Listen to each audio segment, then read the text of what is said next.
여러분과 함께 나눌 하나님의 말씀은 전도서 7장 15절로 29절의 말씀인데 간사님 여기 조금 울리는데 조금만 낮춰주시면 감사하겠습니다.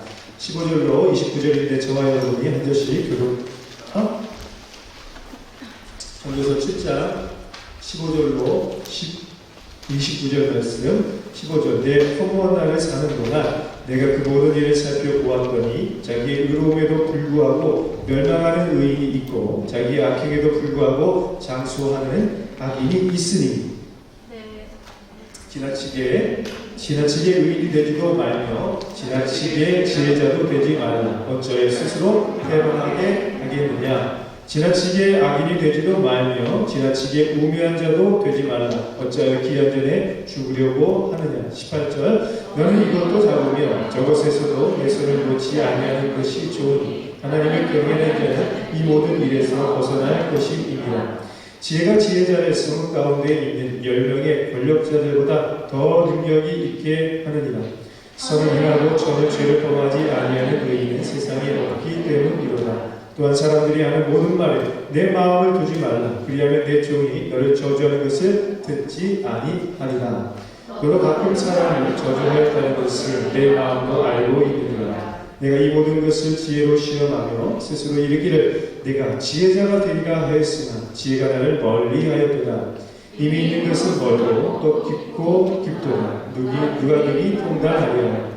내가 돌이켜 전심으로 지혜와 명철을 살피고 연구하여 악한 것이 얼마나 어리석은 것이요 어리석은 것이 얼마나 미친 것인 줄을 알고자 하였더니 마음은 올무와 금을 갖고 손은 포승 같은 여인은 사망보다 더 쓰다는 사실을 내가 알아내었도다. 그러므로 하나님을 기쁘게 하는 자는 그 여인을 피하려니와 죄인은 그 여인에게 붙잡히리로다. 전도자가 이르되 보라 내가 낱낱이 살펴 그 이치를 연구하여 이것을 깨달았노라. 내 마음이 계속 찾아보았으나 아직도 찾지 못하는 것이 이거니라. 천사람 가운데서 한 사람을 내가 찾았으나 이 모든 사람들 중에서 여자는 한 사람도 찾지 못하였느니라. 함께요. 내가 깨달은 것은 오직 이것이다. 곧 하나님은 사람을 정직하게 지으셨으나 사람이 많은 꾀를 낸 것이니라. 아멘. 전도서의 말씀을 가지고 역사적인 세상을 사는 지혜라는 제목으로 계속해서 우리 전도서의 말씀을 살펴보겠습니다. 어제 전도서 1장의 말씀을 가지고 You Dream Your Life라는 그런 말씀을 전했습니다. 어제 오시지 않은 분들 위해서 간단하게 요약하자면 해 너머의 인생이 아니라 해 너머의 영광스러운 새로운 꿈을 꾸고 그 꿈대로 살아가는 하나님의 자녀가 되라라는 그런 이야기였습니다. 그래서 어제 오지 못한 청년들도 괜찮습니다. 왜냐하면 어제 온 청년들이 여러분을 위해서 기도했습니다. 여러분들이 첫날부터 있었던 것처럼 그 동일한 은혜를 받게 해달라고 우리가 어제 기도했으니 여러분은 그 은혜를 충만히 받아 누리게 될 것입니다. 그리고 여러분 아침 만날 시간에 전도서 3장을 가지고 하나님의 타이밍이라는 그 말씀을 묵상했을 거예요. 모든 것에는 때가 있습니다. 은혜 받을 때가 있고 그렇지 않을 때도 있죠. 그리고 청년의 때가 있고 장년의 때가 있고 우리가 꼭 무엇인가를 해야 될 때가 있는데 지금은 은혜 받을 때 우리가 수련회를 해야 할 때입니다. 있어야 될 자리에 있는 여러분은 하나님이 복의 복을 더해 주시고 하나님께서 여러분에게 꼭 필요한 인생의 과제들과 지혜를 주실 것입니다. 우리가 살다 보면요, 이 세상이 우리의 상식과는 다르게 진행되는 것들을 볼 수가 있습니다. 우리는 그것을 패러독스, 모순이라고 이야기를 하죠. 잘 알려진 이야기처럼 이런 이야기 있지 않습니까? 한 쌍인이 창과 방패를 팔면서 이 창은 무엇이든지 뚫을 수 있는 창입니다 라고 하면서 아주 기쁘게 그 창을 팔면서 또 동시에 뭘 팔았어요? 이 방패는 무엇이든 막아낼 수 있는 방패입니다 라고 이야기하면서 동시에 창과 방패를 팠다라는 그런 역사적인 이야기를 잘 알고 있지 않습니까? 얼마 전 제가 재미있는 뉴스 하나를 보았습니다. 비만은 만병의 근원이라는 말을 우리는 알고 있죠. 그래서 뜬금없이 우리는 365일을 다이어트 하지만 매일매일 실패를 경험하는 게 우리의 모습 아니겠습니까? 그런데 그 뉴스의 골자가 이거였습니다. 특별히 암 환자의 경우에 있어서는 비만 환자의 생존율이 높다라는 것입니다. 비만은 만병의 근원인데 오히려 암 환자의 경우에는 비만이 오히려 생존율이 높다는 거예요. 왜냐하면 제가 이번에 아버지 수술하는 것을 보면서 느꼈는데 2주 만에 8kg가 빠지셨거든요. 80대 노인이 수술 이후에 88kg가 왜? 한 10일 이상을 금식을 그냥 시켜버려요. 의사들은 금식하는 거 그렇게 어렵죠. 자기들은 한 끼를 먹으면 힘들어하면서도 일주일 10일 그냥 금식을 시켜버리니까 아무리 영양팩을 하고 있어도 살이 쭉쭉쭉 빠져서 한 2주 만에 8kg 빠지는 걸 봤습니다. 우리가 다 말라지고 얼굴이 이렇게 쪼그라드는 모습을 보았는데 결국에는 살이 있어야 오래 버틸 수가 있구나 라는 것도 제가 동감하게 되었습니다. 그럼 이처럼 우리가 상식적으로 알고 있는 일들이 모순처럼 그게 아니야 라는 이야기를 들을 때가 종종 있는 것이죠. 우리가 사는 세상 이렇게 역설로 가득 차 있습니다. 솔로몬 역시 인생을 살면서 이런 역설을 굉장히 많이 경험하는 것 같아요. 그래서 오늘 본문 7장 15절에서 이렇게 말씀하는데 그 15절의 말씀을 같이 한번 읽어보겠습니다. 시작. 내 허무한 날을 사는 동안 내가 그 모든 일을 살펴보았더니 자기 의로움에도 불구하고 멸망하는 의인이 있고 자기 악행에도 불구하고 장수하는 일이 있으니. 아멘. 상식과 정의의 관점에서 볼 때 의로운 자가 장수하는 게 맞고 악한 자가 빨리 멸망해야 되는 것, 심판받아야 되는 게 맞죠. 여러분도 동의하시죠? 만약 그렇지 않다면 정신과 상담을 좀 받아보기를 권면합니다. 여러분, 자기의 의로움에도 자기가 의로운 사람은 장수하는 게 맞아요. 그러나 오늘 솔로몬은 이렇게 이야기하는 거예요. 자기의 의로움에도 불구하고 단명하고 멸망하는 의인이 있고 악행에도 불구하고 승승장구하고 계속 끝까지 가는 악인들이 있더라. 이게 인생의 역설이라는 거예요. 남유다의 왕 요시야와 므낫세는 이 이야기를 잘 보여주고 있습니다. 요시야와 므낫세 왕은 솔로몬의 그런 저기래죠, 뭐죠? 후손, 지금 졸려서 후손이란 말은 생각이 안 나요. 후손이었어요. 여러분, 전도서의 저자인 솔로몬은 이 므낫세 왕과 요시야 왕을 우리는 므낫세 왕과 요시야 왕을 보면서 이야기를 생각해 볼 수가 있는 것입니다. 그럼 므낫세 왕은 어떤 왕이었습니까? 므낫세 왕은요, 굉장히 악한 왕이었습니다. 12살에 등극해서 무려 55년이나 통치했던 그런 왕이었습니다. 12살에 등극해서 55년이나 통치했는데 이 왕이 55년 통치하면서 어떤 일을 했느냐? 하나님 보시기에 악한 일을 했습니다. 하나님 보시기에 악한 일을 해버려서 결국에는 유다를 멸망시키기 위한 장본인이 되어서 성경은 므낫세를 이렇게 평가하고 있습니다. 열왕기하 24장 1절로 4절의 말씀을 한번 보겠습니다. 여호야김 시대에 바벨론의 왕 느부갓네살이 올라오매 여호야김이 3년 반 섬기다가 돌아서 그를 배반하였더니 여호와께서 그의 종 선지자들을 통하여 하신 말씀과 같이 갈대의 부대와 아람의 부대와 모압의 부대와 암몬 자손의 부대를 여호야김에게로 보내 유다를 쳐 멸하려 하시니 이 일이 유다의 임함은 곧 여호와의 말씀대로 그들을 자기 앞에 물리치고자 하시니 이는 므낫세의 지은 모든 죄 때문이며 또 그가 무지한 자의 피를 흘려 그의 피가 예루살렘에 가득하게 하였습니다. 여호와께서 사실을 즐겨하지 아니하시니라. 아멘. 여러분, 이처럼 므낫세는 악한 왕이었음에도 불구하고 55년을 통치하고 그리고 그 55년의 통치 동안 남유다를 아주 처참하게 영적으로 무너뜨렸습니다. 하나님이 다윗에게 주신 약속 때문에 남유다는 멸망하지 않을 거예요. 그런데 성경은 이 므낫세 때문에 다윗의 왕조가 멸망할 것이라고 이야기를 합니다. 반면에 이스라엘에 요시야라는 왕이 있었습니다. 남유다에 8명의 선한 왕이 있었는데 그 중에 손에 꼽는 왕이 요시야 왕이었습니다. 이 요시야 왕은 8살에 등극해서 31년을 통치했는데 백성들에게 기회를 주고 하나님 마음에 합한 왕이었습니다. 무엇을 했을까요? 이 요시야 왕은 우상 숭배에 쩌들어 있는 이스라엘 백성들의 종교 개혁을 단행합니다. 그리고 또 잃어버렸던 유월절을 회복시키면서 구원의 감격, 예배의 기쁨을 회복시키는 정말 좋은 왕이었습니다. 하나님 보시기에도 좋았고 백성들이 보기에 좋았고 다윗의 길을 걸어가는 왕이었기 때문에 모든 백성들이 다시 우리 나라에 다윗과 같은 선한 왕이 생겼구나, 우리에게 미래가 있구나라는 생각을 했습니다. 그런데 요시야는 아주 안타까운 죽음을 맞이하게 됩니다.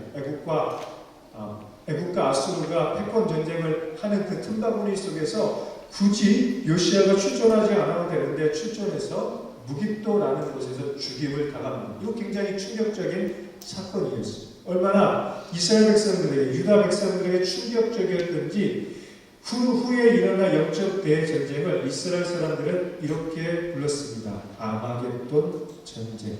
아르는 산이고 마겟돈은 무깃도라는 거거든요. 그러니까 무깃도산의 전쟁을 생각하면서 아마겟돈 전쟁이 마지막 날에 일어날 영적인 대전쟁이라고 할 만큼 이스라엘 역사 속에서 충격적인 죽음이었다라는 것입니다. 사랑하는 여러분, 굉장히 역사적이지 않습니까? 하나님 보시기에 아꼈던 므낫세 왕은 빨리 단명했으면 좋겠는데 우리 55년이나 통치하면서 백성들의 영적인 그런 삶을 무너뜨렸고 결국 남유다를 패망케 한 장본인이 되었습니다. 반면에 하나님의 마음에 합하고 백성들에게 기대를 한 몸에 받았던 요시야 왕은 충격적인 죽음을 맞이하게 되죠. 그런데요, 우리가 사는 세상도 별반 다르지 않지 않나요? 여러분이 사는 세상도 별반 다르지 않을 것입니다. 우리 주변에 이런 경우가 많아요. 직장에서 굉장히 묵묵하고 성실하고 진실하게 일하는 진국과 같은 그런 직원들이 있습니다. 그런데요, 이상하게도 그런 사람들보다 아부의 달입니다. 줄서기를 잘하고 직장상사의 비율을 잘 맞추는 아부의 달인들이 승승장구하고 승진하는 그 모습을 보면서 굉장히 우리 마음속에 답답함이 생기게 됩니다. 나도 저렇게 살아야 되나? 라는 그런 생각을 할 때가 있는 것이죠. 여러분, 그런 사람들은 살아남기 위해서 자기만의 처세술을 발휘하면서 살아갑니다. 이리 붙었다, 저리 붙었다. 내가 승진을 위해서라면, 성공을 위해서라면 지나치게 악인이 되기도 하고 옳은 척도 하고 타협도 하고 수능도 하는 그런 삶을 사는 것이죠. 16절과 17절의 말씀을 보면 그런 사람들의 모습이 나타나고 있어요. 함께 16절과 17절의 말씀을 보겠습니다. 시작. 지나치게 의인이 되지도 말며 지나치게 지혜자도 되지 마라. 여자여 스스로 패망하게 하느니라. 지나치게 의인이 되지도 말며 지나치게 우매한 자도 되지 마라. 어찌하여 귀한 자는 죽으려고 하느냐.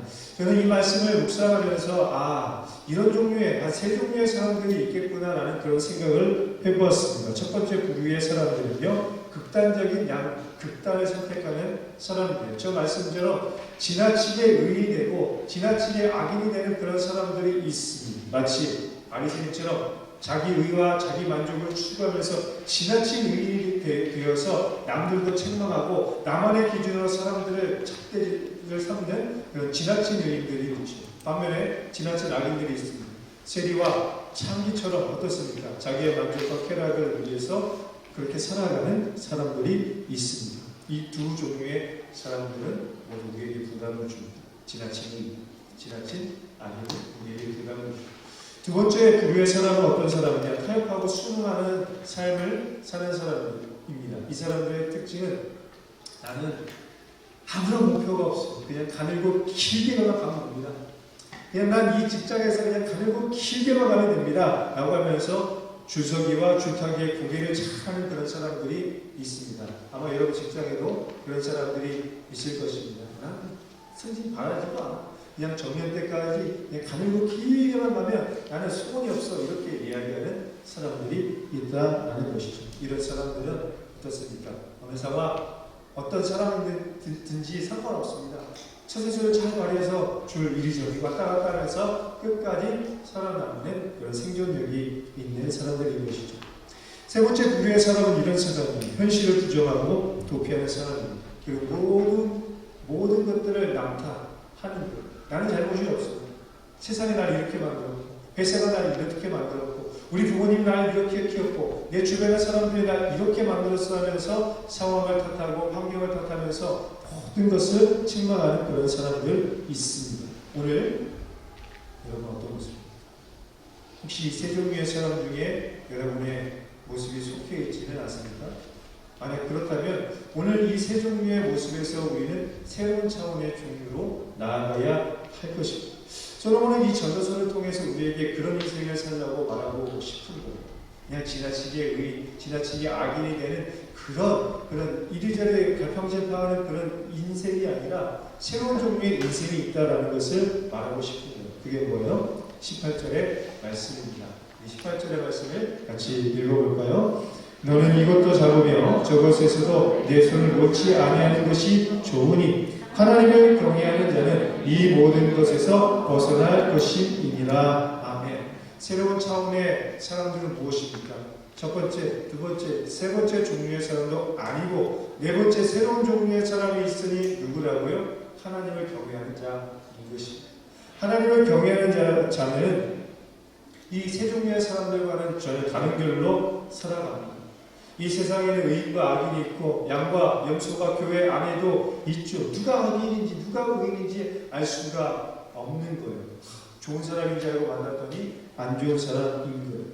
요시아와 므낫세 왕의 그 예를 보면서 우리 주변에 악한 자들이 승승장구하는 것을 보면서 과연 하나님의 공의가 살아있는가라는 생각들 하면서 살아가게 되는 것이죠. 여러분, 그럴 때 우리는 어떤 생각을 하죠? 솔직히 저와 여러분, 그들이 걸어가는 주류의 인생을 걸어가고 싶지 않아요? 여러분도 성공으로 가는 그 주류의 인생을 가고 싶지 않습니까? 소위 승진 코스로 가는 그 길로 가고 싶지 않습니까? 그게 인간적인 우리의 마음들인 것입니다. 그러나 오늘 우리는 세상 사람들이 걸어가는 대로 그 주류의 길로 걸어가는 것이 아니라 비주류 중에 비주류였던 예수 그리스도가 걸어가신 십자가의 길을 걸어가는 걸 선택해야 한다는 거예요. 그 길은 좁은 길이죠. 많은 사람들이 가고 싶지 않은 길입니다. 비주류가 가는 길입니다. 여러분 생각해 보세요. 이 세상에서 가장 비주류는 예수님이었습니다. 주류인 대제사장들과 서기관과 바리새인들에게 배척당하고 십자가 못 박혀 죽으신 비주류 중에 비주류가 예수 그리스도였어요. 그런데 진짜 영적인 세계에서 주류는 누구예요? 예수 그리스도. 그리고 그 예수 그리스도가 걸어가신 좁은 길을 걸어가는 자가 진짜 주류인 거예요. 누가? 하나님을 경외하는 인생이 그 길을 걸어가는 거예요. 우리가 하나님을 경외하지 않으면 우리는 그 주류의 인생, 영적 주류의 인생을 살아갈 수가 없는 거예요. 세상의 주류를 따라 살아갈 수밖에 없는 거죠. 여러분, 오늘 우리가 올바른 길을 가기 위해서는, 길을 잃지 않기 위해서는 분명한 방향과 목표점을, 기준점을 세워야 할 것입니다. 하나님을 경외하는 마음. 어쩌면 가장 중요한 세계관은 하나님을 경외하는 마음입니다. 하나님을 경외하는 마음만 있으면 이게 진짜인지 아닌지 알게 돼요. 여러분 어떤 걸 선택할 때 이렇게 선택하시면 돼요. 하나님의 영광을 위한 것이냐, 사람을 살리는 것이냐. 이 두 가지만 딱 생각해봐도 길이 분명한 거예요. 사람을 살리고 하나님의 영광을 위한 길이냐. 하나님의 영광을 위한 것인데 사람을 살리지 않는 경우도 종종 있을 수 있어요. 그러면 우리가 갈등을 할 수는 있죠. 그러면 좀 더 기도해보고 결정해야 하는 거예요. 사람을 살리는 일이긴 한데 하나님의 영광을 가는 일이 있을 수도 있어요. 그러면 그것도 좀 생각해 볼 필요가 있습니다. 이 두 가지 스펙트럼을 볼 필요가 있는 거예요. 여러분 오늘 우리가 하나님의 말씀을 따라 하나님을 경외하는 인생을 살면요. 좌우나 우로나 치우치지 않고 한 길로 갈 수가 있습니다. 제가 존경하는 저의 신학교 은사 교수님께서 주셨던 말씀, 아직도 가슴에 간직하는 것은 이거예요. 예수님과 십자가와 죽음만 생각하는 인생은 심플해진다는 거예요. 모든 것을 결정할 때 예수님의 십자가 그리고 우리 인생을 죽는다라는 것을 생각하면 결정은 굉장히 쉽다라는 거예요. 당장 내일 죽는데 여러분 뭘 선택하겠습니까? 당장 내일 십자가를 져야 되는데 무엇을 가지고 가겠습니까? 십자가를 생각하고 우리의 죽음을 생각하면 모든 것이 심플해진다라는 거예요. 그런데 왜 우리는 현실에 타협하고 현실에 순응하고 때로는 적극적으로 현실적인 삶을 살아갑니다. 그것은 세상에 대한 두려움 때문입니다. 또 세상에 대한 부러움 때문이죠. 두려움과 부러움이 세상에 타협하게 되고 세상의 주류로 걸어가게 하는 그런 삶을 살게 하는 거죠. 그리고 그 길로 걸어가면서 우리가 계속해서 살펴봤던 전도서의 말씀처럼 헛되다라는 걸 외치게 됩니다. 열심히 했는데 내 뜻대로 안 되는 거예요. 아까 게임하면서 어떤 우리 청년교회에서 직장에서도 이렇게 열심히 안 했는데 이렇게 열심히 했는데 결과가 없더라. 1등도 못했다. 교회니까 그냥 웃어넘기지. 직장에서 이렇게 열심히 했는데 만약에 성과가 없었다. 그럼 여러분 정말 허무하고 절망적이지 않겠습니까? 그렇죠? 그럼 오늘 우리가 우리 마음속에 있는 내면 깊은 것을 정말 성찰하고 돌이켜보아야 됩니다. 내 안에 세계관이 올바른가? 내 안에 가라지와 같은 마음들이 있지는 않은가? 내가 하나님을 경외하는 하나님의 자녀라고 하면서도 아까 이야기했던 세 종류의 타입처럼 그렇게 지극히 현실적이고 지극히 현실 중심적인 삶을 살아가고 있지 않은가를 한번 돌이켜볼 필요가 있습니다. 이런 리트릿이 필요한 이유는 이거예요.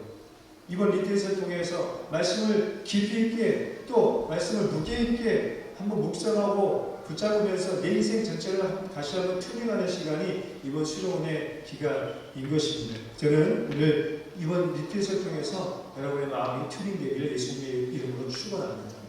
그러면 우리의 마음이, 우리의 인생이 영적인 정중동과 영적인 동중정의 삶을 살아가게 될 것입니다. 그게 무엇인가요? 표면적으로는 굉장히 조용하고 평안해 보이지만 내면적으로는 부탄도 움직이고 있는 이 상태가 정중동과 동중정의 삶을 살아가는 것. 마치 백조가 우아하게 이렇게 가고 있지만 밑에서 열심히 부르고 있는 것처럼 정중동과 동중정의 삶은 그런 것입니다. 저는 오늘 우리가 영적인 정중동의 동중정의 삶을 살아가기를 원합니다. 그게 믿음으로 사는 것. 우리가 하나님을 경외하는 마음이 있을 때에 그것이 중심축이 되어서 우리는 넘어지지 않게 될 것입니다. 또한 우리가 영적인 중심을 잡기 위해 필요한 것이 있습니다. 그것은 우리의 연약함을 인정하는 것입니다. 인정해야 돼. 내가 약하다는 것. 제가 굉장히 강한 사람인 줄 알았는데 제가 굉장히 약하더라고요. 저는 멘탈이 제가 굉장히 강한 사람인 줄 알았는데 멘탈이 굉장히 약하더라고요. 이걸 인정하고 싶지가 않았습니다. 특히 가정에서 항상 제 아내가 저한테 당신 삐졌지 할 때마다 굉장히 화가 납니다. 내 인격을 몰라보고 나는 삐지지 않았는데 삐졌다라고 하면 그때 화가 나요. 삐졌다라고 얘기해요. 나 그거 인정하고 싶지 않은 거예요. 나는 인격이 굉장히 고상하고 얇기 때문에 차라리 화를 내면 화를 냈지 삐지는 건 싫은데 삐졌다라고 하면 이상하게 화가 납니다. 근데 어느 순간부터 인정할 수밖에 없더라고요. 내가 잘 삐지는구나. 잘 삐지는구나. 멘탈이 안 갔구나. 내가 몸이 강한 줄 알았는데 굉장히 약했구나. 지난번에 우리 진장들에 대해서 목사님이 제일 많이 아프잖아요. 막 이렇게 얘기를 했어요. 그러고 보니까 진짜 약하더라고요. 인정하니까 이제는 나를 보호하는 그런 삶을 살게 되는 것을 보았습니다. 여러분 한자, 사람 인자를 한번 보세요. 어떻게 되어 있습니까? 짝다리 두 개가 딱 겹쳐져 있잖아요. 이게 서로 인정하면서 살아가는 거예요. 서로 지지대가 되어주는 거예요. 여러분 혼자 살아갈 수가 없는 거예요. 여러분 우리 청년부 방학 때 좋은 사람도 있었겠지만 굉장히 힘든 사람도 있었을 거예요. 왜? 나를 지지해주는 영적인 동역자가 없기 때문에 힘든 거예요.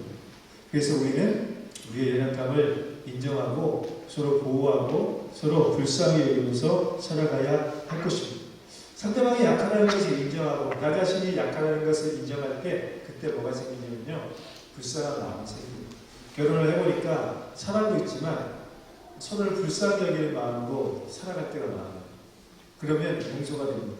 불쌍함이 있습니다. 물론 제가 더 그런 불쌍함을 많이 여김을 받고 있어서 살고 있어요. 저를 불쌍히 여기고 있어요.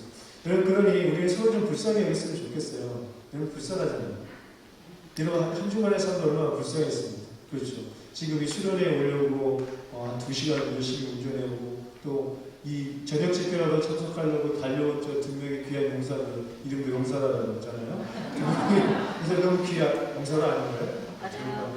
희원장하고 자, 여러분 이렇게 여러분의 삶이 정말로 치열하게 살아가고 있으니까 서로 불쌍히 여기면 우리가 서로를 좀 뭐랄까 존귀하게 여기고 인정해주고 함께 갈 수 있는 동역자가 될 수 있을 거라고 생각이 됩니다. 하나님을 경외하는 사람은 마음이 좀 넓어요. 그래서 상대방의 연약함을 인정해주고 포용해줄 수 있는 마음도 있고 또 서로를 의지하고 의존하고 또 무엇보다 하나님께 순종하는 삶을 살기를 결단하는 그런 사람들인 것입니다.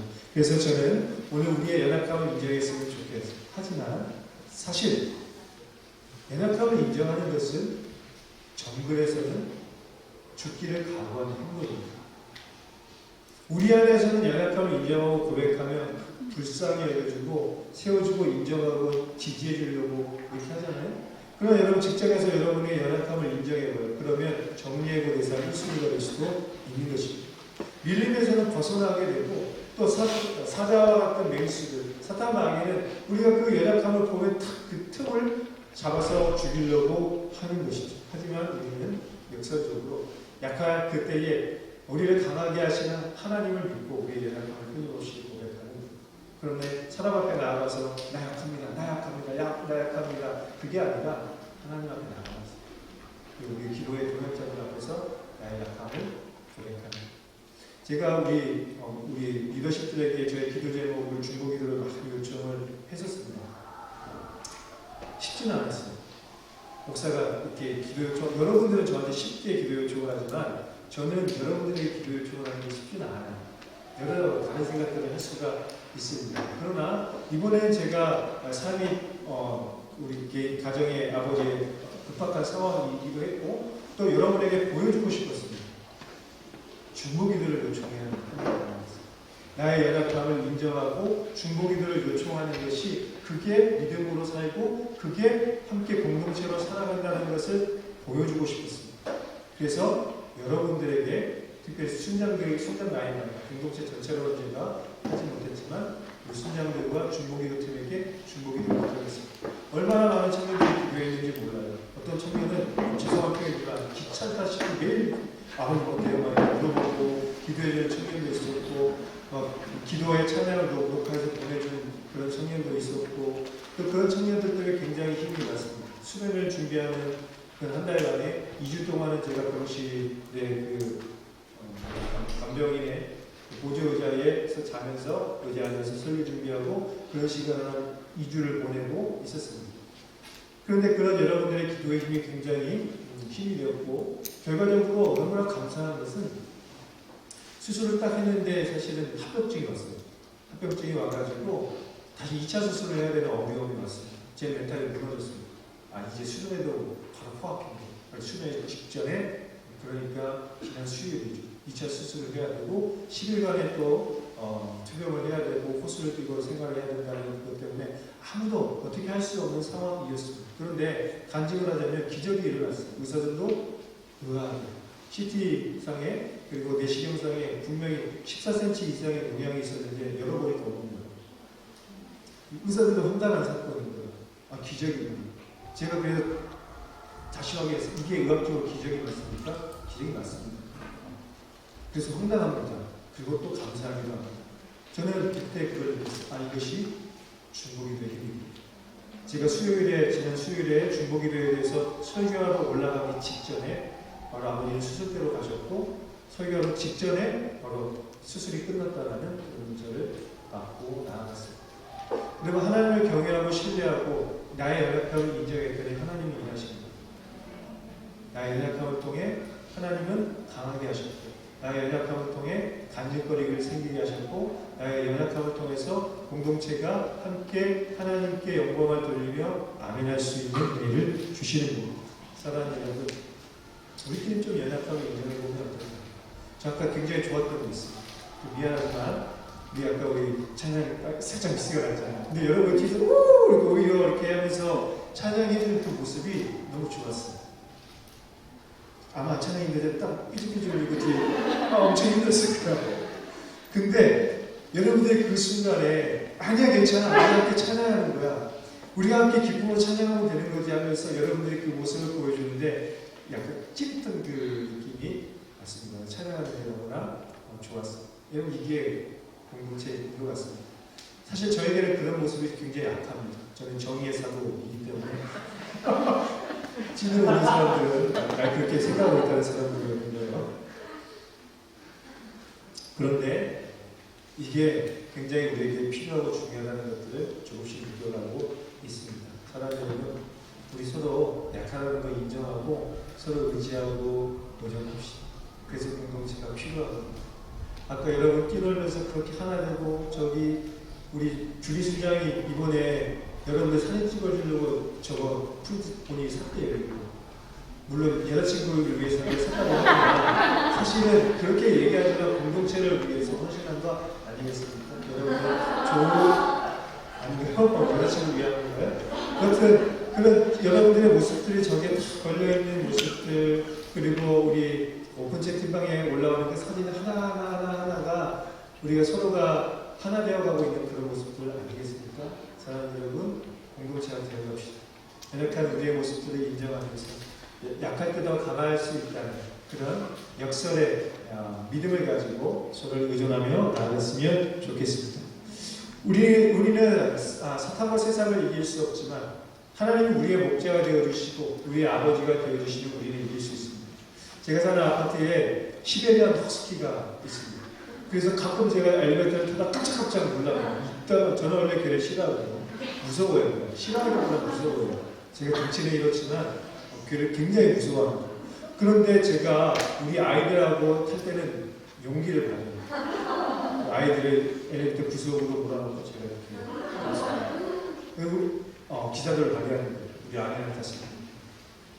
근데 우리 아이들이 혼자 엘리베이터를 타려고 했을 때는 이 개가 있으면 타지 말라고 합니다. 혹시나 모릅니다.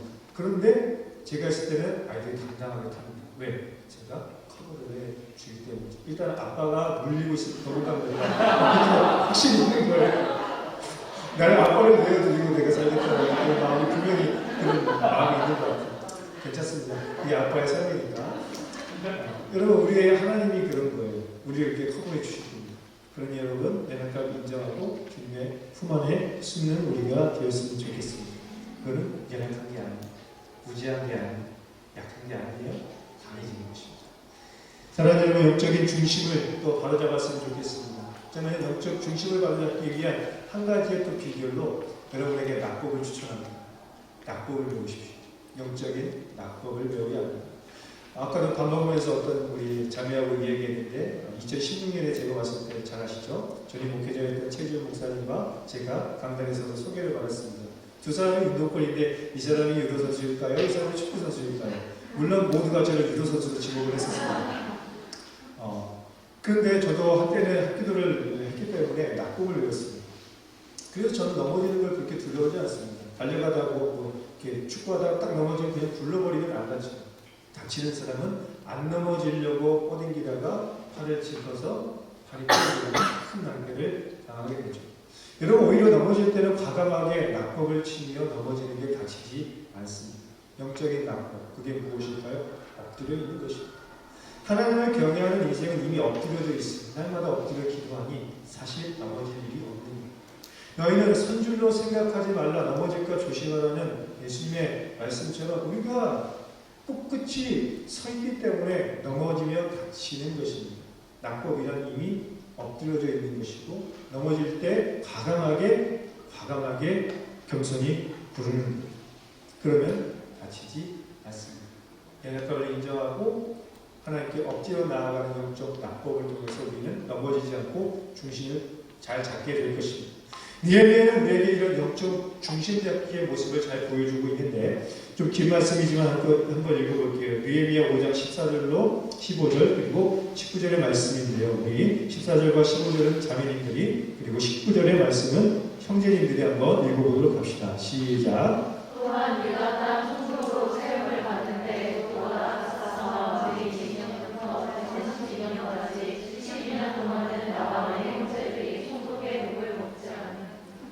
자, 그래서 15절은 나보다 먼저 있었던 총독들을 백성에게서 양식과 포도주와 또 40세기를 그들에게서 빼앗았고 또한 그들의 종자들도 백성을 압제하였으나 나는 하나님을 경외하고 이같이 행하지 아니하고 형제들 내 하나님이 내가 이 백성을 위하여 행한 모든 일을 기억하사 내게 은혜를 베푸시옵소서. 아멘.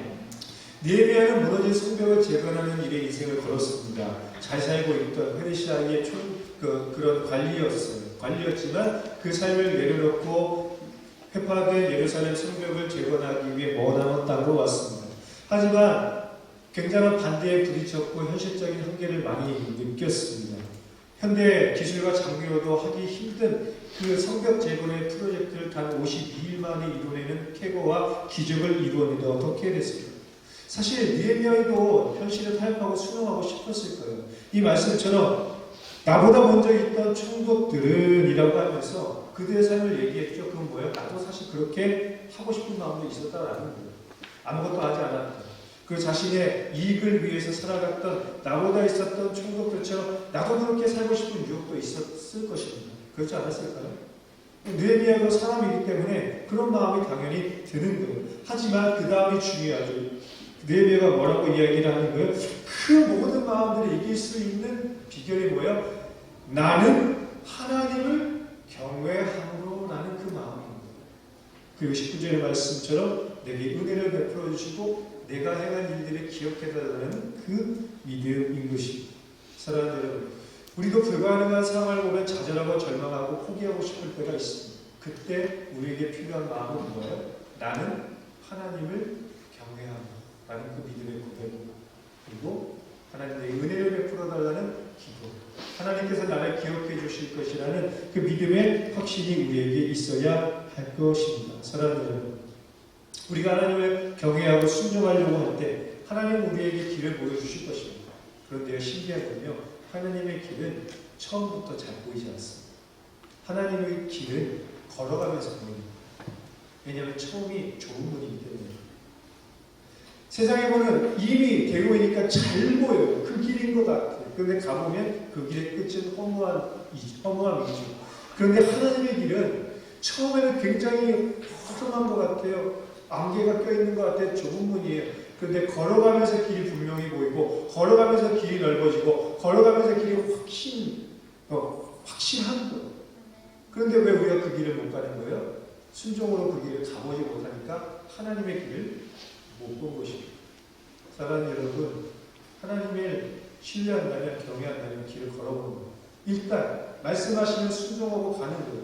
아브라함에게 내가 내게 지시할 땅, 이 히브리어 단어의 의미는 내가 너에게 나타나 보여줄 땅이라는 거예요. 그런데 그 땅이 어딘지 어떻게 알아요?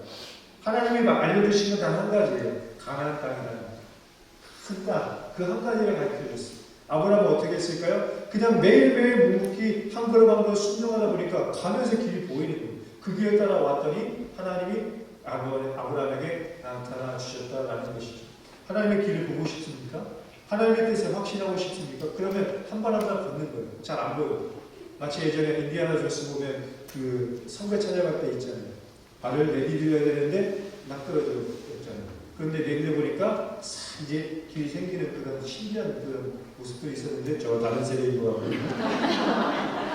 그 사람만 끄덕끄덕 하시는 것 같았어요. 여러분, 하나님의 길은 그런 거 같아요. 길을 걸어가 보면 걸어가면서 보이고 확실함을 알게 되는 것이죠. 그러면 여러분, 하나님의 길을 믿고 나아가 보십시오. 인생을 걸어보십시오. 솔로몬이 헛되다고 했지만 제가 어제 말씀드린 것처럼 그건 뭐예요? 이 세상의 헛됨의 실체를 드러내고 진짜 영광스러운 인생이 무엇인지를 보여주기 위함이라고 말씀드렸죠. 솔로몬은 그걸 이야기하고 싶은 거예요. 그러니 우리는 하나님을 경외하는 마음, 하나님을 경외하는 길을 선택하고 가야 할 것입니다. 하지만 넘어질 때가 많을 것입니다. 그래서 오늘 우리는 무엇이 되어야 하냐? 영적인 오뚜기가 되어야 합니다. 여러분, 오뚜기가 되어야 합니다. 여러분, 오뚜기 원리는 잘 아십니까? 오뚜기가 일어나는 원리는 무게 중심과 부력 중심의 균형이 맞기 때문인 것입니다. 무게 중심은 아래로 향하고 부력 중심은 위로 향합니다. 이 거리가 멀수록 일어서는 힘이 큰 것이죠. 영적인 법칙도 마찬가지입니다. 영적인 무게 중심이 뭐예요? 엎드려서 하나님을 경외하는 마음인 거예요. 엎드리는 것. 이게 영적인 무게 중심. 영적인 부력 중심은 무엇입니까? 하나님을 기뻐하는 마음으로 일어나는 거예요. 아까 우리가 일어나 찬양하고 경배하는 것처럼 하나님을 기뻐하는 마음이 영적인 부력 중심입니다. 엎드려 경외할 때, 일어나 하나님을 찬양하고 기뻐할 때 우리는 오뚜기가 되는 거예요. 그래서 우리는 주의 나라를 위해서 헌신할 수 있는 인생이 되는 거예요. 그런데 왜 우리가 주의 나라를 위해서 헌신하지 못하죠? 무게중심도 없고 부력중심도 없는 거예요. 둘 중에 하나만 있는 거예요. 엎드리기만 하고 일어나는지를 못해요. 왜? 신앙생활에 기쁨이 없는 거예요. 제가 우리 새롭게 와서 느낀 거, 예배는 축제여야 하는구나. 아까 우리 오셨던 우리 김영환 목사님은 저의 선배시니까 장로교 목사님, 저도 장로교 목사니까 십자가만 붙들고 예배 거룩거룩만을 외쳐서 사실 예배와 신앙생활 기쁨을 많이 못 느꼈어요. 하지만 새롭게 와서 축제와 같은 예배를 보면서 거룩과 이 축제의 기쁨이 균형이 필요하다는 것들을 많이 느끼면서 제가 좀 굉장히 밝아지는 해와가지고 과거에는 굉장히 더 어두웠고 하지만 지금은 굉장히 믿지 않겠지만 밝아지는 오늘 우리에게 이 두 가지 규정이 필요합니다. 자꾸 비웃으면 건강이 안 좋습니다. 무게중심을 아래로 해서 하나님을 경외하는 마음으로 엎드리는 겁니다. 하나님이 너무나 좋아서 일어나 찬양하고 기도하고 주의 나라를 위해 살아가는 그 모습이 있어야 하는 것입니다. 그러면요, 우리에게 찾아오는 영적인 유혹과 시험을 이길 수 있어요. 이미 엎드려 있으니까. 그리고 우리에게 세상 것이 우리에게 기쁨을 주지 못하니까 그것 선택하지 않는 거예요. 우리가 하나님이 기쁘면 다른 거 선택하지 않게 되는 거예요. 명확한 거예요. 진짜를 아는데 가짜를 선택하지 않는 거죠. 제가 정확한 이름은 기억나지 않지만 예전에 평양 전쟁이 있을 때 그 유명한 예화가 있지 않습니까? 전쟁이 끝났습니다. 그런데 어떤 섬에 일본군 장교 중위로 알고 있는데 그분이 섬에 있었어요. 전쟁이 끝나고 수십 년이 지났는데도 계속해서 그 섬에서 전쟁이 끝났다는 소식을 못 들었어요. 그래서 전쟁이 있는 것으로 알고 계속 살았어요. 안 믿는 거예요. 전쟁이 끝났다라고 외쳐도 안 믿는 거예요. 그래서 여전히 이미 망한 일본을 위해 일본 그 전쟁을 위해서 계속해서 혼자 나홀로 전쟁을 하고 있는 것이죠. 이미 패전한 나라예요. 우리 그렇게 살아가고 있을지 모르겠어요. 이미 사탄의 나라는 끝났습니다. 언제요? 예수 그리스도의 십자가의 죽음은 이미 끝났습니다. 잔적을 소탕해 나가고 있는 거죠. 그런데 우리는 이미 망한 나라가 강한 것처럼 생각하고 그 나라를 위해 살아가고 그 나라를 두려워합니다. 왜? 우리에게 지혜가 없기 때문인 것입니다. 저는 오늘 이번 리트릿을 통해서 여러분의 세계관과 가치관을 완전히 바꾸려고 합니다. 역사적인 세상을 바라보면서도 이것이 하나님의 뜻이구나라는 것들을 분별할 수 있는 그런 지혜가 있기를 원합니다. 그러기 위해서는 무엇보다 지혜를 추구하는 인생이 되어야 합니다. 그래서 19절과 20절의 말씀에서 솔로몬은 이렇게 이야기합니다. 19절과 20절 말씀 보겠습니다. 지혜가 지혜자를 성읍 가운데 있는 10명의 권력자들보다 더 능력이 뛰어나는 선을 행하고 전혀 죄를 범하지 아니하는 의는 세상에 없기 때문이로다. 아멘. 다른 무엇보다 추구해야 될 것은 지혜입니다. 왜냐하면 지혜는 우리에게 능력과 존귀함을 줍니다. 성읍에 있는 10명의 권력자는 뭐예요? 집단 지성과 집단 권력을 대표하는 자들이라고 할 수가 있겠죠. 우리에게 하나님의 지혜가 있으면 집단 권력자들, 집단 지성을 이길 수가 있는 거예요. 시편에 보면 내가 하나님의 말씀을 경외하고 하나님의 말씀을 묵상하기 때문에 내 지혜가 노인보다도 그리고 내 원수보다도 승하다라는 그런 고백이 있습니다. 여러분, 우리가 하나님의 말씀을 읽으면 영적인 지혜가 생겨서 세상을 이길 수 있어요. 세상의 유혹을 이길 수가 있어요. 분별할 수 있어요. 그런데 우리가 그것이 없으니까, 그 영적 지혜가 없으니까 세상의 유혹과 시험에 넘어지게 되는 것이죠. 여러분, 오늘 우리는 세상의 지혜가 아닌 거룩한 지혜를 추구해야 합니다. 여러분, 세상의 지혜는 불의한 지혜입니다. 그래서 결국에는 어떻습니까? 탁월하게 일해도 부정과 불의가 있으니까 나중에 심판받고 재판받는 거죠. 하지만 탁월하진 않을지라도 거룩하게 일하면 결국에는 문제가 없게 되는 것이죠. 그래서 오늘 우리는 일을 조금 못하더라도 정직하게 거룩하게 나아가는 지혜가 있어야 할 것입니다. 거룩한 지혜죠. 일을 위해 필요한 게 있는데 그것은 말하기와 듣기를 잘하는 것입니다. 우리가 어렸을 때 제일 먼저 하는 게 뭐예요? 말하기와 듣기. 그때 잘못 배운 것 같아요. 말하기와 듣기를 잘 못합니다. 21절과 22절의 말씀. 또한 사람들이 하는 모든 말에 내 마음을 두지 말라. 그리하면 내 종이 너를 저주하는 것을 듣지 아니하리라. 너도 가끔 사람을 저주하였다는 것을 내 마음도 알고 있느니라. 아멘. 우리는 너무 많은 것을 말하고 많은 것을 듣습니다. 그래서 내가 상처받고 다른 사람이 나 때문에 상처를 받습니다.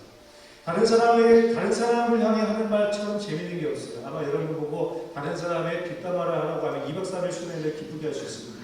그렇죠. 그리고 여러분의 아픈 심정, 여러분의 아픈 이야기들을 이야기하려면 4박 5일의 수련회 가운데 여러분이 스피커로 나와서 계속해서 이야기할 수 있습니다. 내 어린 시절의 상처부터 쭉 지금까지 이야기하면 4박 5일이 옵니다. 한 달 동안 여러분은 능력 있는 스피커로서 이곳에서 이야기할 수 있을 것입니다. 우리는 너무나 날카로운 말로 상대를 비방합니다. 그리고 그 비방 때문에 비방을 하면서 나중에는 허무함과 허탈함을 느낍니다. 여러분, 그런 격언이 있지 않습니까? 세 사람이 만나서 이야기할 때 절대 화장실로 가지 마. 화장실로 가는 그 순간 나는 누군가의 그 먹잇감이 되어 있다라는 격언이지 않겠습니까? 여러분, 우리가 그래요. 그래서 누군가에게 상처를 주고 불필요한 말, 하지 말아야 될 말을 너무나 많이 해서 상처를 주고 또 동시에 나도 상처를 받고 있습니다. 여러분, 제일 싫은 말이 뭐예요? 만난 사람이 있어? 결혼은 언제 할 거야? 승진은 언제 하니? 미안합니다. 공부에 있어서 어쩔 수 없어요. 그래서 지금 장관을 하겠냐? 결혼한 신혼부부에는 도대체 좋은 소식을 언제, 얘는 언제 날 거냐? 이런 이야기를 통해서 상대방을 굉장히 그렇죠. 그럼 오늘 이런 세상 속에서 오늘 우리는 우리의 입술을 절제하고 우리의 귀에 피터링을 잘해야 할 것입니다. 그렇지 않으면 내 마음이 더러워지고 내 마음이 상처를 받습니다. 다른 사람에 대한 이야기를 하면서 내 입술과 마음이 더러워지고 다른 사람의 비방을 들으면서 내 마음이 상처를 받게 되는 거죠. 그래서 우리는 말하기와 듣기를 다시 실천해야 할 것입니다. 사실 저도 잘 못합니다.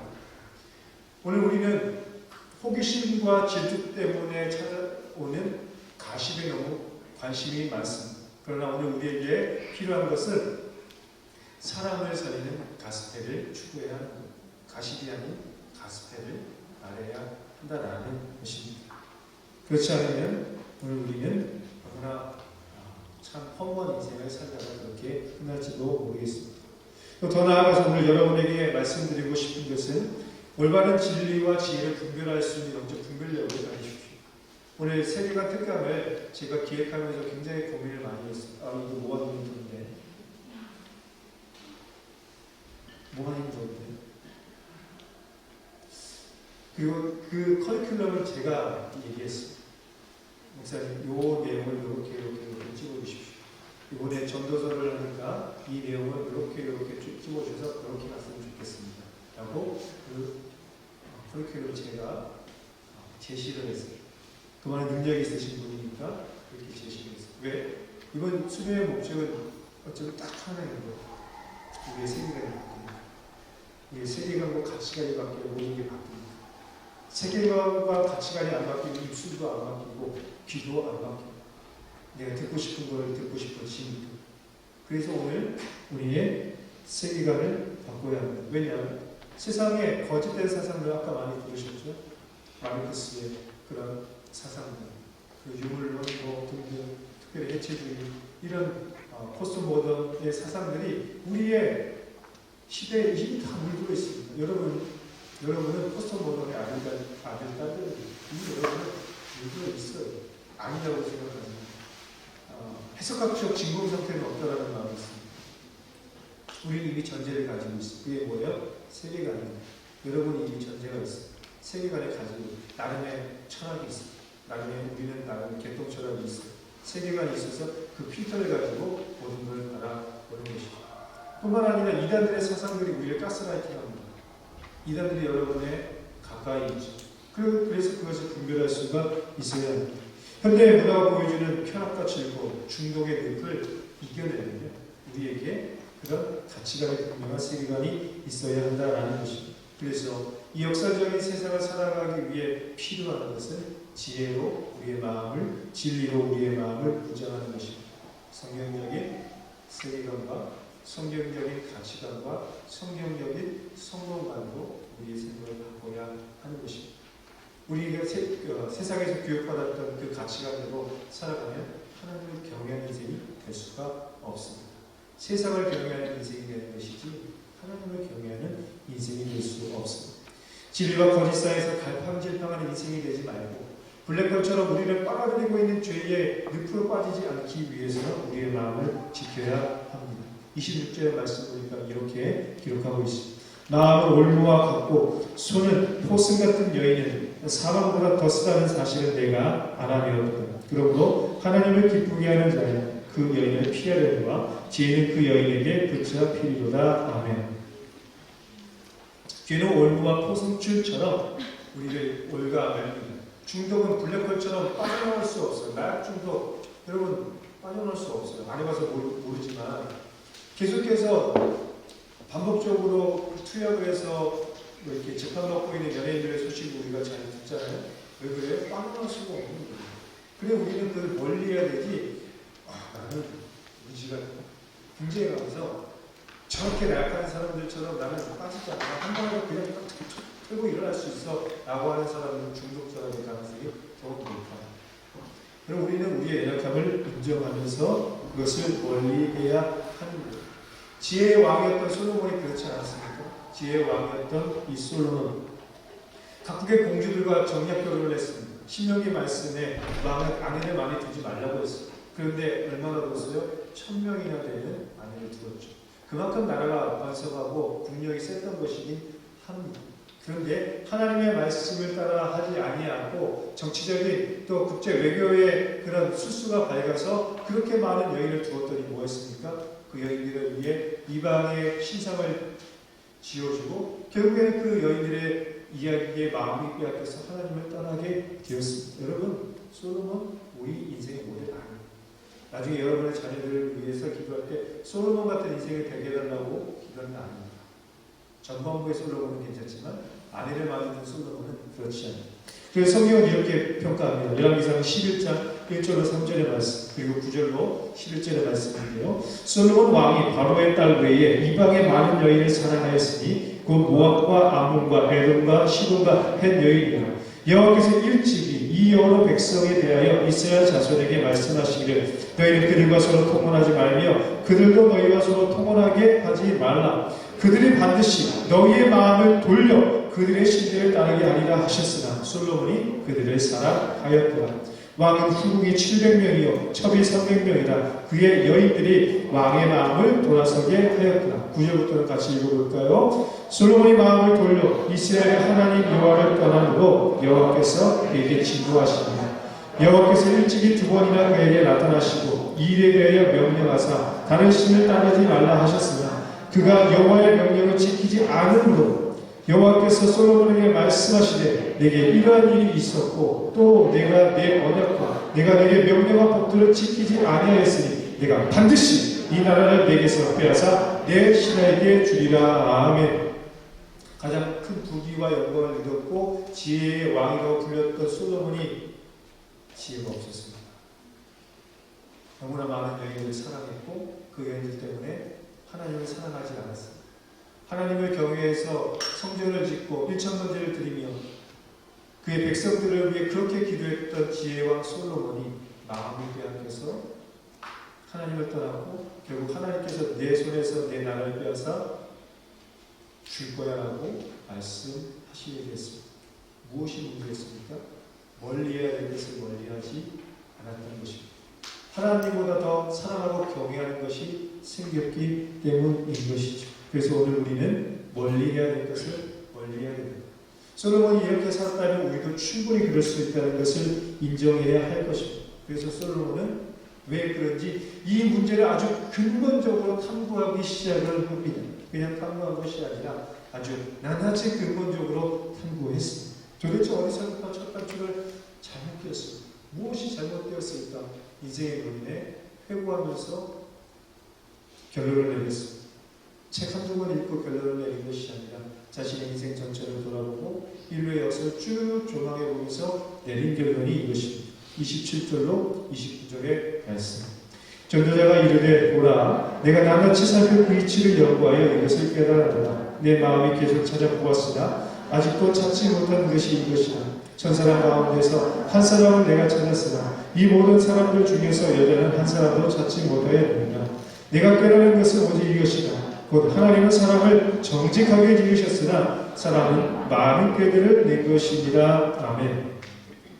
전도자 솔로몬의 결론은 무엇입니까? 핵심은 하나님은 사람을 선하게 완전하게 창조하셨지만 인간이 많은 꾀를 냈다라는 것입니다. 하나님에게 잘못이 있는 것이 아니라 인간이 타락함으로 말미암아 많은 꾀를 내기 시작했고 하나님을 경외하는 것이 아니라 세상을 경외하고 나를 사랑하는 일을 했다는 것이 문제의 핵심이라고 이야기하고 있는 것입니다. 그래서 해 아래에 있는 인간에게 소망이 없고 해결책이 없다는 것을 아는 거예요. 그러니 솔로몬이 뭘 얘기하는 거예요? 해 아래의 인생은 헛되고 헛되고 헛되고 헛되고 그것이 아닌 해 너머의 인생을 살라고 솔로몬이 얘기하는 겁니다. 유일한 해결은 다시 처음으로 돌아가는 것입니다. 하나님께서 만드신 그 아름다운 처음 세상으로 새하늘과 새 땅으로 돌아가는 것이 유일한 해결인 것이죠. 이 역사적인 세상을 다시 새롭게 만드는 것이 유일한 해결이라는 것을 우리에게 보여주고 있는 것입니다. 하나님이 오늘 우리를 새로운 피조물로 바꾸신 이유가 여기에 있습니다. 하나님이 우리를 부르신 사명이 여기에 있습니다. 그래서 로마서 8장 19절로 21절 말씀 보니까 이렇게 되어 있습니다. 피조물이 고대하는 바는 하나님의 아들들이 나타나는 것이니 피조물이 허무한데 굴복하는 것은 자기 뜻이 아니요 오직 굴복하게 하신 이로 말미암음이라. 그 바라는 것은 피조물로 썩어짐의 종로를 탄 데서 해방되어 하나님의 자녀들의 영광의 자유에 이르는 것입니다. 아멘. 이 세상은 파괴되었습니다. 누가 파괴했죠? 성경을 잘못 해석한 사람들이 파괴했습니다. 땅을 다스리고 정복하라는 이 말씀을 잘못 해석해서 땅은 정복하고 파괴해도 되는 것이구나 라고 생각을 했습니다. 땅은 경작하고 섬겨야 될 대상이지 파괴하고 인간을 위해서 그 훼손시켜야 될 대상은 아니었어요. 왜? 이 창조 세계도 하나님의 작품이기 때문이죠. 그런데 인간이 그렇게 만들어버린 거예요. 그래서 우리에게 필요한 건 뭐예요? 이 피조물들을 거룩하게 회복하게 하는 것이고 하나님은 이 거룩한 사명을 위해 저와 여러분을 하나님의 아들, 딸들로 불렀다라는 거예요. 그래서 오늘 우리는 다시 한번 이 세상을, 이 역사적인 세상을 진짜 아름다운 세상으로 바꾸고자 하는 연구를, 또 마음을 해야 하는 것입니다. 솔로몬은 이걸 연구한 거예요. 그리고 그것을 적어서 우리에게 가르쳐주고 있는 것입니다. 저는 오늘 우리 모두가 이렇게 연구했으면 좋겠습니다. 여러분의 각자 속한 영역 속에서 어떻게 하나님의 아들, 딸들이 되어 이 역사적인 세상을 거룩한 세상으로 바꿔나갈 수 있는지 연구했으면 좋겠습니다. 진리와 거룩이 이 땅에 자리 잡을 수 있도록 하는 것이 저와 여러분의 사명이라는 것이죠. 어떻게 그것이 가능합니까? 타락과 중독이 판치는 이 현실 세계와 음란과 거짓과 비방이 가득한 온라인 세계를 우리가 바로잡는 것입니다. 그럼 우리가 이 현실 세상 속에서 이 세상을 정화하는 역할을 해야 되고 온라인 세상 속에서도 우리가 바른 활동을 해야 하는 것입니다. 세상은 너무 더러운 댓글들이 너무 많아요. 기독교를 향해 아주 비판적인 그런 댓글들이 많습니다. 욕하는 대상의 첫 번째가 목사입니다. 전 굉장히 많이 욕을 했습니다. 마음이 불편해요. 왜 그럴까요? 세상의 사람들이 그런 문화의 힘을 이용해서, 그런 SNS의 힘을 이용해서 기독교의 진리를 폄하하고 믿지 못하게 합니다. 이번에 혹시 여러분 넷플릭스의 수리남이라는 영화 보셨습니까? 시종일관 목사를 욕하고 마지막에 인상적인 장면이 있습니다. 스포에서 죄송하지만 마지막에 범인이 잡혀가면서 I'm pastor, 난 목사입니다. 그렇게 계속 외치는 거예요. 마지막 장면. 그걸 보는 사람들은 목사는 나쁜 놈이야 라고 생각을 하겠죠. 그럼 오늘 우리가 해야 될 일은 뭐예요? 여러분 중에 PD는 없지만 그런 것에 종사하는 사람이 있다면 좋은 영향력을 미치는 그런 컨텐츠를 만들어내는 것. 좋은 말들을 통해서 좋은 영향력이 주변에 흘러가게 됩니다. 문화, 정치, 종교, 사회, 교육의 모든 영역 속에, 여러분이 속해 있는 모든 영역 속에서 하나님의 영광과 주권이 나타나도록 하는 것이 우리의 사명입니다. 그게 이 세상을 회복해 나가는 거룩한 지혜인 겁니다. 그러려면 어떻게 해야 될까요? 하나님께 지혜와 능력을 간구해야 합니다. 우리의 힘으로 못 바꿔요. 이미 세상은 너무 강력합니다.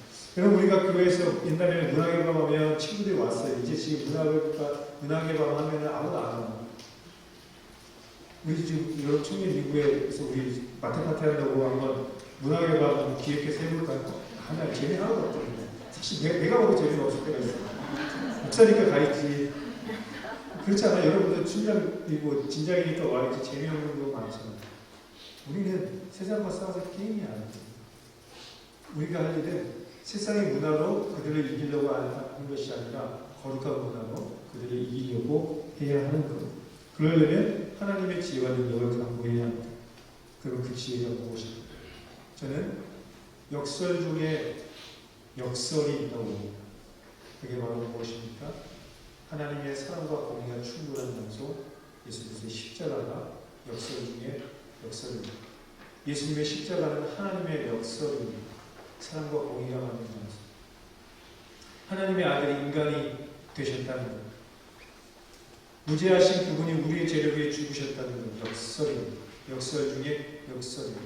그런데 그 역설이 세상을 바꿨습니다. 그 그 역설이 세상을 바꿀 것입니다.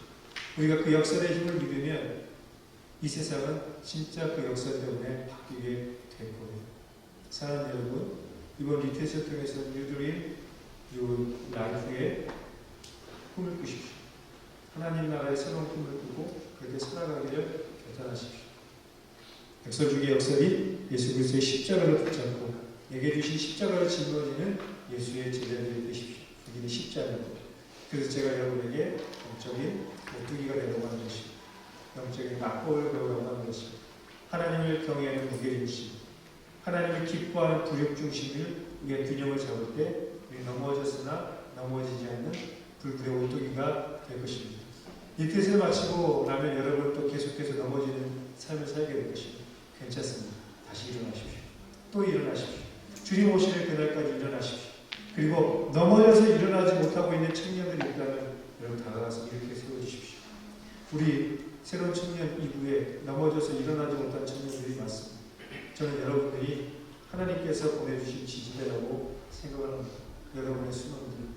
과거에는 같이 열심히 이 자리에서 찬양하고 예배했던 청년들인데 사부 예배만 끝나고 나면 혹시 여러분에게 눈에 띄일까 소리소문 없이 닌자처럼 도망가는 친구들이 있을 것입니다. 그들을 향해 손을 내미시고 나아가십시오. 그리고 그들과 함께 예배드리기를 기뻐하십시오. 그러면 하나님께서 이 공동체를 통해서 하실 일을 더 이루어 나가실 줄 믿습니다. 코로나 끝나갑니다.